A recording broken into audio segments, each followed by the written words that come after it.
एक तरफ राहुल गांधी और नायडू की सीक्रेट डील हो गई, तो दूसरी तरफ भागवत ने आनन फानन में 32 नेताओं को बुला लिया है 3 दिनों के लिए। और 32 नेताओं को तो जोधपुर बुलाया है, उससे पहले विपक्ष से लेकर तमाम मेहमानों को दावत दे दी है इसी महीने के अंत में कुछ घंटों के बाद। और इससे भी बड़ी बात यह कि उपराष्ट्रपति पद पे जो चुनाव है उन चुनाव में खेले की पूरी तैयारी हो गई है, या फिर कि तैयारी इस बात की हो चली है कि 17 सितंबर नजदीक है। प्रधानमंत्री नरेंद्र मोदी का रिटायरमेंट प्लान, कितने दिन बाकी हैं, सारी बातें जरा विस्तार से, क्योंकि बिटवीन द लाइंस और इनसाइड इंफॉर्मेशंस बहुत सारी आने लगी हैं। नमस्कार, मैं स्वप्निल और आप मुद्दा देख रहे हैं। दोस्तों, आगे बढ़े उससे पहले एक छोटी सी अपील है जो हमें मजबूरी वश आपसे करनी पड़ती है, हमें कोई शौक नहीं है। दोस्तों, बीते कुछ दिनों से लगातार मुद्दा एक गंभीर आर्थिक संकट से जूझ रहा है। एक तरफ हमारे मेन बैंक अकाउंट को फ्रीज किया जा चुका है, तो दूसरी तरफ हमारे पुराने मुद्दा चैनल को जो 2.5 साल पुराना था उसको 2 महीने पहले डिलीट कर दिया गया। इन तमाम चीजों की वजह से, मुश्किलों की वजह से आज की तारीख में मुद्दा को डे टू डे ऑपरेशंस में काफी मुश्किलों का सामना करना पड़ता है। यदि आप चाहें, यदि आप सक्षम हो और यदि आपको मुद्दा की बेबाकी पसंद हो तो हमारी छोटी छोटी मदद जरूर कीजिएगा अपनी क्षमता अनुसार। इसके लिए स्क्रीन पर क्यूआर कोड है, नीचे यूपीआई का नंबर है। अपील में जो समय लगता है उसके लिए माफी चाहता हूं, लेकिन मैं फिर दोहरा दूं, यह हमारी मजबूरी है, शौक नहीं। आगे बढ़ते हैं और सबसे पहले मैं चाहता हूं आपको कुछ चीजें दिखा दी जाए। सबसे पहले वन इंडिया की एक खबर है, आपकी स्क्रीन पर इस खबर को देख लीजिए। यह खबर अपने आप में बहुत कुछ कहती है। खेल होगा क्या? उपराष्ट्रपति पद के चुनाव में जो 9 सितंबर को होना है वहीं पर हो जाएगा क्या? और फिर इससे ठीक पहले क्या हो रहा है, 5, 6 और 7 तारीख को क्या हो रहा है, तो उससे जुड़ी हुई आपके पास खबर है, वो भी देख लीजिए। और इसके साथ ही साथ बता दूं कि 26, 27 और 28 तारीख को दिल्ली में भी एक शिविर का आयोजन आरएसएस ने, भागवत ने किया है। अब ये तो हो गई सारी चीजें, अब जरा इन सब चीजों का विश्लेषण करते हैं। खबरें तो आपको हमने दिखाई, लेकिन अब जरा कुछ इनसाइड इंफॉर्मेशंस की भी बात कीजिए। वन इंडिया पे आपको जो खबर दिखाई वो खबर किस आधार पर चलाई गई? हालांकि क्वेश्चन मार्क था, लेकिन आधार क्या था? आधार था बी सुदर्शन रेड्डी का एक बयान। बी सुदर्शन रेड्डी का एक बयान जिसने सियासी हड़कंप मचा दिया। नायडू को कद्दावर नेता बताया। नायडू के खिलाफ एक शब्द, बीते कुछ दिनों में आपने देखा होगा इंडिया अलायंस का कोई भी नेता बोलने से कतराता है, कोई नायडू की खिलाफत नहीं करता। ये क्या बड़ी अजीब बात नहीं है? नीतीश कुमार के खिलाफ राहुल ने भी मोर्चा खोल रखा है, नीतीश कुमार के खिलाफ ममता बनर्जी ने भी मोर्चा खोल रखा है, अखिलेश यादव ने भी खोल रखा है, सबने खोल रखा है। लेकिन जब बात नायडू की आती है, इंडिया अलायंस का कोई नेता कुछ नहीं बोलता। क्यों नहीं बोलता? इस चीज को डिकोड करना बहुत मुश्किल नहीं है, और जगन मोहन रेड्डी ने इसी सवाल को डिकोड कर दिया था, खुलकर बता दिया था। लेकिन अब थोड़ी देर और ठहरिए। एक सीक्रेट डील चल रही है और नायडू बड़े मजे हुए राजनेता है। नायडू वाकई में, बी सुदर्शन रेड्डी ने सही कहा, वो एक कद्दावर नेता है। अटल बिहारी वाजपेयी की सरकार गिराने वाले नायडू, उनको हल्के में कैसे कोई ले सकता है?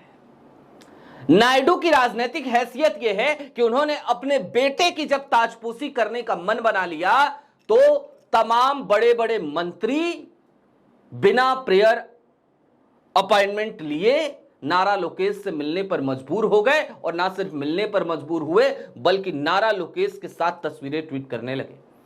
नारा लोकेश की राजनीतिक हैसियत अगर देखिएगा तो महज इतनी है वो हैसियत कि वो आईटी मिनिस्टर हैं आंध्रा के, लेकिन उसके बावजूद निर्मला सीतारमण, जेपी नड्डा, अश्विनी वैष्णव, तमाम बड़े नाम, सबसे मुलाकात और सबने ट्वीट करा, भाई साहब सबने ट्वीट करा, सबने कहा कि भाई जिंदगी धन्य हो गई, नारा लोकेश जी पधारे, नारा लोकेश जी से मुलाकात हुई। कई मंत्रियों से जब मिलने गए तो अपने सांसदों को साथ लेकर गए, मानो नारा लोकेश दिखाना चाह रहे हो कि देखो हमारी स्ट्रेंथ है, हमारी वजह से मंत्री हो, हम हट गए तो फिर मंत्री नहीं रहोगे। अच्छा, इन सब के बीच नायडू और राहुल के सीक्रेट डील क्या चल रही है, जरा इस पन्ने को अब खोल देते हैं। दरअसल नायडू एक ऐसे मजे हुए राजनेता हैं जो नंबर गेम को भली भांति समझते हैं। उनके पास महज 16 सांसद हैं। अगर पवन कल्याण की जनसेना को मिला लिया जाए तो सांसदों की संख्या 18 हो जाती है। लोकसभा में एनडीए के पास 293 सांसद हैं। ऐसे में ये 18 सांसद अगर हट भी जाएं तो भी 272 का आंकड़ा बहुत मुश्किल मोदी सरकार के लिए नहीं है। 272 तो उनके पास रहेंगे, सरकार नहीं गिरेगी, ये तय है। भले वो 2 वोट से बच जाए, भले वो 3 वोट से बच जाए। ऐसे में नायडू इंडिया अलायंस को एक क्लियर मैसेज दे चुके हैं कि संख्या बल का जुगाड़ कीजिए। और संख्या बल का जुगाड़ होगा तो होगा कहां से? तो जाहिर सी बात है संख्या बल का जुगाड़ होगा एनडीए के खेमे से ही। अब एनडीए के खेमे में ऐसे कौन लोग हैं जो सीक्रेट डील में शामिल हैं? एक तरफ तो हैं अजीत पवार, दूसरी तरफ है एकनाथ शिंदे महाराष्ट्र, ये दोनों भी इस खेल में शामिल हैं। जरा नागपुर के संपर्क में जो नेता हैं वो भी इसकी तैयारी कर रहे हैं, ऐसा भी चल रहा है खेल। और इन सब के बीच अब जरा नागपुर का चूंकि जिक्र आ गया बातों बातों में, तो नागपुर वाली कहानी भी खोल देते हैं। 17 सितंबर की तारीख को प्रधानमंत्री नरेंद्र मोदी 75 साल के हो जाएंगे, लेकिन 17 सितंबर की तारीख से 10 दिन पहले यानी 7 सितंबर की जो तारीख होगी वो आखिरी दिवस होगा संघ के एक बड़े कार्यक्रम का।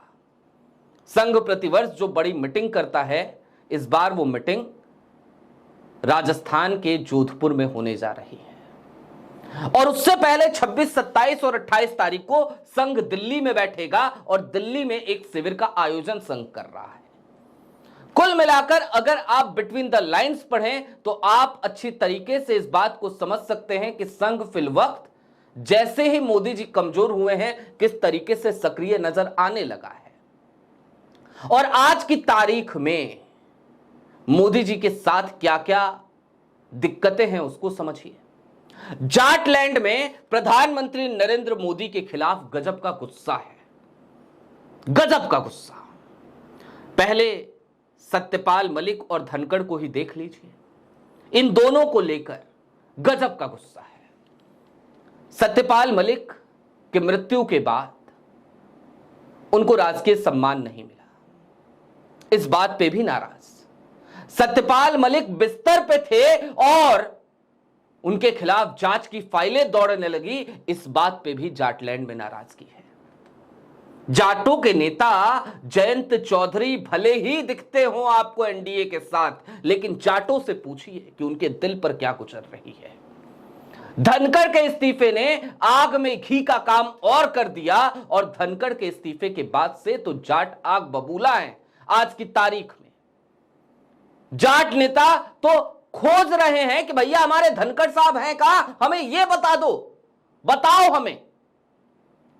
दूसरी तरफ ट्रंप, मोदी जी के पुराने दोस्त, वो हर दिन छीछा लेदर करा रहे हैं मोदी जी की। तीसरी तरफ अंबानी और अंबानी की फर्म, अंबानी द्वारा फंडेड एक ऑर्गेनाइजेशन, माफ कीजिएगा उनकी फर्म नहीं है, उनके द्वारा फंडेड एक ऑर्गेनाइजेशन है ओआरएफ।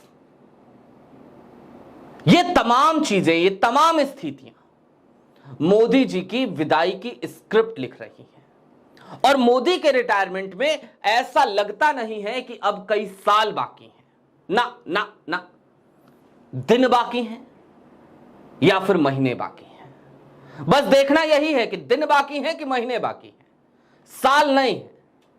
और इस साल के अंत तक प्रधानमंत्री नरेंद्र मोदी प्रधानमंत्री रहेंगे, इस बात की गारंटी आज की तारीख में अमित शाह साहब भी मोदी जी को नहीं दे सकते। क्योंकि 17 सितंबर तक खेला नहीं हुआ तो नवंबर तक खेला जरूर हो जाएगा। और राहुल गांधी अब इंतजार करने के मूड में नहीं है 2029 तक के। राहुल गांधी तय कर चुके हैं जो होगा अभी होगा। अब 2029 तक इंतजार किया तो सारा सिस्टम ये डैमेज कर दिया जाएगा और फिर कुछ करने लायक रहेगा नहीं। फिर देश इतना पीछे चला जाएगा, देश की डेमोक्रेसी ऐसे हाशिए पे चली जाएगी कि हम चाह के भी कुछ नहीं कर पाएंगे। तो अब 2029 तक का इंतजार नहीं कर सकते। और इसीलिए राहुल नायडू से सीक्रेट डील कर रहे हैं। आपकी क्या राय है कमेंट बॉक्स में जरूर बताइएगा। अभी के लिए दीजिए इजाजत। चलते चलते फिर वही अपील, मुद्दा इन दिनों बेहद गंभीर आर्थिक संकट से जूझ रहा है। डे टू डे ऑपरेशंस में हर दिन हमें मुश्किलों का सामना करना पड़ रहा है। यदि आप चाहें, यदि आप सक्षम हो तो छोटी छोटी मदद मुद्दा की जरूर कीजिएगा। आपके स्क्रीन पर क्यूआर कोड है, नीचे यूपीआई का नंबर भी। इस यूपीआई नंबर के ही जरिए आप यदि चाहें तो मुझसे व्हाट्सएप पे भी संपर्क कर सकते हैं। शुक्रिया।